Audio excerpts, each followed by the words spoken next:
Hello good people and welcome back. Now I'll be first to admit that studying the classic Kasparov game can be mentally exhausting because the man is an absolute calculator. When studying a Kasparov game, you'll have to recognize that even the strategic elements of Garry's play exist to support the absolute madness he's about to unleash. And then when he throws the rook at his opponent, in the board of course, you'll have to look at all the possible refutations, and usually Garry has it all covered. This game I'm about to show you, however, shows Garry more as a technician, and he puts his pieces harmoniously before going all Mike Tyson and his opponent. Let's boost that ELO. Let's get it.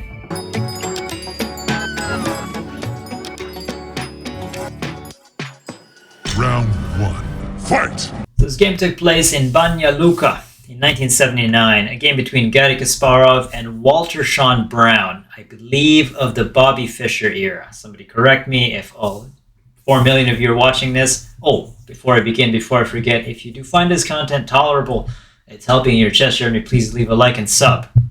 You have my gratitude. Let's get started. So Garry starts with d4, not Fischer's e4, which is best by Tess. Anyways, according to Fischer, knight to f6, c4. We have the normal Indian defense that can vary a lot. Get e6, knight to f3, b6. The queen's Indian defense now, a3. Kasparov doesn't want any pins, which usually happens after knight to c3. He won't have it. So c5 immediately by the opponent. Garry does not have a backwards gear, so he goes forward with d5. Bishop to a6, hitting, queen to c2, queen in the second rank, protecting, also eyeing many a square. We have e takes on d, c takes on d. And that's not really very free because, you know, you've got a check here. So here, I mean, d6, knight to c3, knight b to d7. We have bishop to f4. Just, is Garry going to do this? Well, no, it's in the options, but he's attacking, developing the bishop. Bishop to e7, g3 by Garry. The fianchetto, castle king, bishop to g2, rook to e8, now castle king by Garry. Knight to h5, attacking. Also, this would ruin the structure, so Garry moves it away. Bishop to d2, knight to f6 again. Rook f to e1, bishop to f8, just tucking, potentially creating that fianchetto just for solid defense. And here Garry plays a very nice move, a very natural move, a4. It's a great move. Idea, of course, is to clamp down on the light square here and ask this bishop, how do you want to proceed? This game hasn't fully opened up yet. Where is a relevant square for you? And here, the opponent kind of fumbles with knight to g4. Ideas, of course, of overprotecting e5 there. Just kind of neglecting the idea that this bishop may need to be in a better square. So positionally, that's a bit of a lag, and if you're already playing as black, you're one move behind. A more astute and kind of direct move is just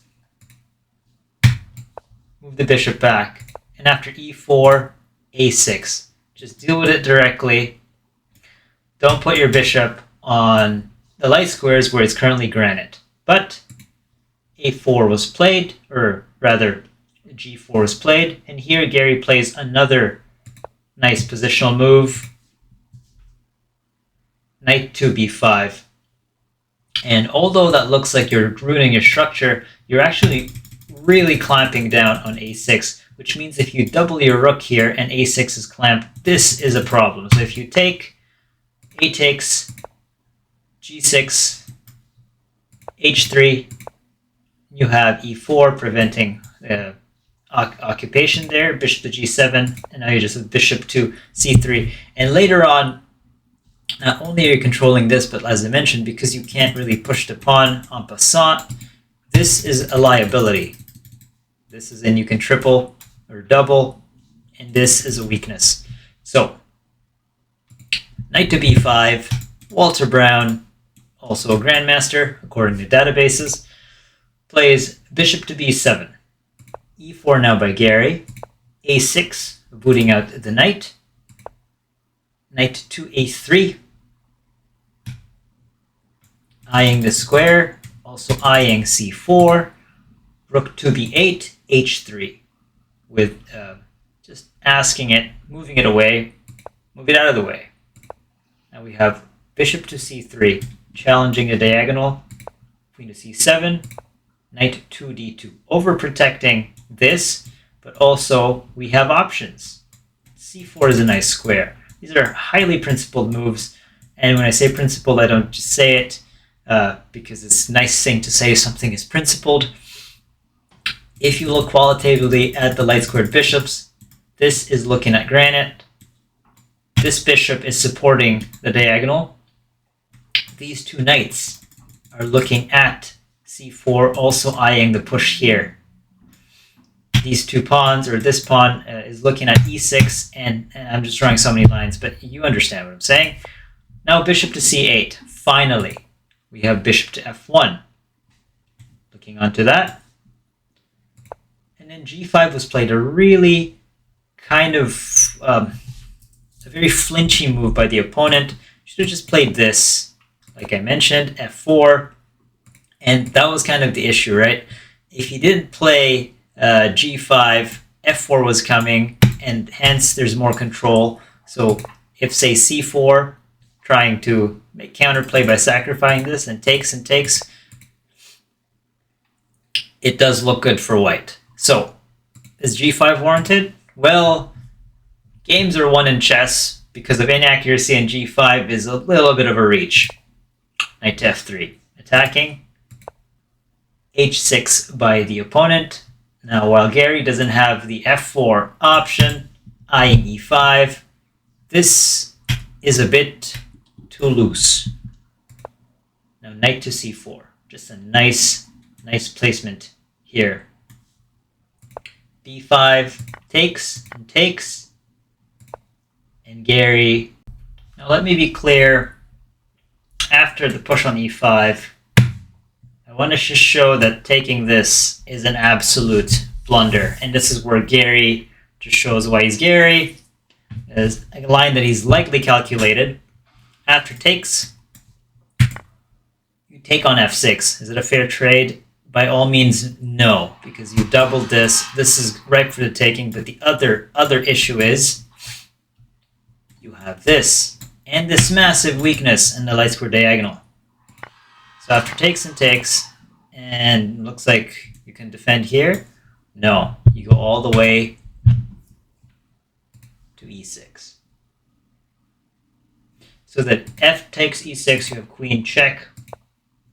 Now you can establish checkmate here, or checkmate there with this discovered idea, and it's game over. Very Garry calculation. e5, knight takes on d5, knight takes on d6, takes, hitting the queen. Rooks are not connected yet. I want to show and explain why that's very important in a bit. Queen to d8, knight to e5. Just torturing. Black is kind of tripping all over his pieces. But there was actually, I'm just going to move back one move, there was actually a tactic that Garry missed. I guess Garry is still human and not AlphaZero or Stockfish. And that move is knight takes on g5. You can't take because your rook drops. H takes. Rook takes on e8. And now you hit the queen. That's protected. You'll notice the problem here is because this rook isn't developed. Queen to d8. Queen to f5, capturing with tempo. And if you take, rook to e7 is a killer move. How do you defend here? Knight to e5. You lose your queen next. Ideas in the back rank. After knight to e4, you have to sack your queen. Goodbye, queen. So, insane. Garry missed it. That's okay. Knight to e5 was played. Knight 2, b4, hitting the queen. Queen moves to d2.